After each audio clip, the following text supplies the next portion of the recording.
اچھا میرے بھائی، اگر یزید کو نہ اچھا کہیں نہ برا کہیں تو پھر یزید کے ہاتھ پر بیعت کرنے والے صحابہ معاذ اللہ نہ اچھے ہیں نہ برے۔ دنیا میں ایک اصول یاد رکھو، شریعت میں جو بادشاہ ہو، جس کے ہاتھ میں قوت نافذہ ہو، اس کے اچھے اور برے کی بحث اسلام میں ہے ہی نہیں، سمجھ رہے ہو؟ اس کی اطاعت واجب ہے۔ تو صحابہ یزید کو اچھا سمجھیں برا سمجھیں، جنہوں نے بیعت کی ہے اس بیعت پہ کی ہے کہ پاور کس کے پاس ہے؟ یزید کے پاس۔ جو پاورفل ہوتا ہے اسلام میں حاکم اسی کو کہتے ہیں، اور بخاری مسلم کی واضح صحیح حدیثیں ہیں کہ جب ایک شخص حاکم بن جائے، اس کے خلاف جو بھی کھڑا ہو قتل کر دو، کائن من کان، جو بھی ہو۔ اسلام میں اتحاد کی بڑی ویلیو ہے۔ یہ جو ہم دیکھتے ہیں نا کہ فلاں حاکم بہت نیک ہے، فلاں بہت برا ہے، اس کا کرنا کیا ہے؟ نیک اور برے کا ہے تو ہے، چاہے اچھا ہو چاہے برا ہو، اس کے خلاف بغاوت نہیں کر سکتے آپ۔ ملک میں انارکی پھیلے گی، اسٹیٹ دو ٹکڑوں میں تقسیم ہو جائے گی، لوگوں کا خون بہے گا۔ جن صحابہ نے یزید کے ہاتھ پہ بیعت کی، انہیں اس سے بحث ہی نہیں تھی کہ یہ نیک ہے یا کیا ہے، فاسق ہے۔ انہوں نے کہا پاورفل ہے، بیعت نہیں کرو گے تو بغاوت کے جرم میں قتل کر دے گا، اور اسلامی پھر جو بغاوت کے لیے اٹھیں گے تو اسلامی حکومت ڈیوائیڈ ہو جائے گی، اس سے مسلمانوں کا خون بہے گا۔ اس لیے بھائی جو بھی ہے، اچھا برے کی بات ہی نہیں ہے۔ تو اسلام میں یہ ہے کہ اسمعوا واطیعوا ولو سلط علیکم رجل حبشی کأن رأسه زبیبہ، اس پہ بہت دفعہ میں بیان کر چکا ہوں۔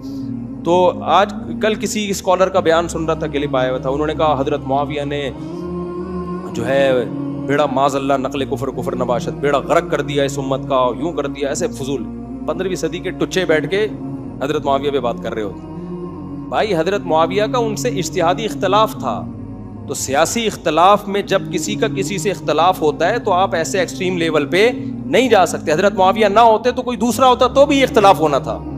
حضرت عثمان کا جب خون بہا ہے تو گورنمنٹ پہ دباؤ ڈالنے کی عوام کو اجازت ہے یا نہیں ہے؟ حضرت عثمان کے رشتہ داروں کو، اگر یہ کام حضرت معاویہ نہ کرتے تو ہو سکتا ہے حضرت عثمان کا کوئی دوسری رشتہ دار اٹھ کے کہتا کہ بھائی میں علی کے ہاتھ پہ بیعت نہیں کروں گا جب تک آپ عثمان کے قاتلوں سے قصاص نہیں لیتے۔ یہ آج بھی ہوگا نا، تو آج بھی وہی اختلافات ہوں گے۔ تو اس میں اہل سنت والجماعت کا مذہب کیا ہے؟ وہ بہت آسانی سے مسئلہ انہوں نے حل کر دیا۔ بھائی آج بھی اختلاف ہوتا تو یہی، آج اس طرح کی سچویشن ہوتی یہی اختلاف ہوتا، تو کل ہوئی تھی کل بھی ہے، تو ہم دونوں میں سے کسی کو برا بھلا نہیں کہہ سکتے۔ تو یہ سیاسی اختلاف تھا، اللہ کی طرف سے ایک آزمائش تھی، اور وہ آزمائش حضرت حسن نے کیا کر دی؟ ختم کر دی حضرت معاویہ کے ہاتھ پہ بیعت کر کے، تو وہ بھی ختم۔ اب 15ویں صدی کے ایک ٹچا اٹھ کے کہہ رہے ہیں حضرت معاویہ نے بیڑا غرق کر دیا، فلانے نے یوں کر دیا، اختلاف کر کے علی کے ہاتھ پہ بیعت کر لیتے تو یہ اختلاف نہ ہوتی۔ بھائی حضرت معاویہ نے ابو بکر کے ہاتھ پہ بیعت کی کہ نہیں کی؟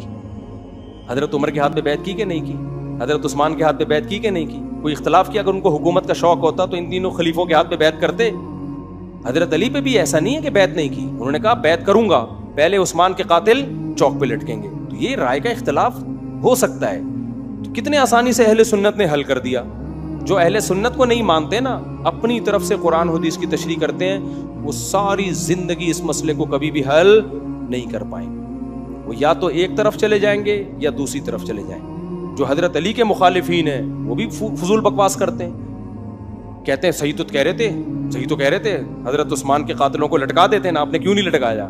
وہ اس طرح کی فضول باتیں کرتے ہیں۔ ہم کیا کہتے ہیں؟ بھائی حضرت علی کا خیال یہ تھا کہ یہ میرے بس میں نہیں ہے، حضرت معاویہ کا خیال یہ تھا کہ آپ کے بس میں ہے۔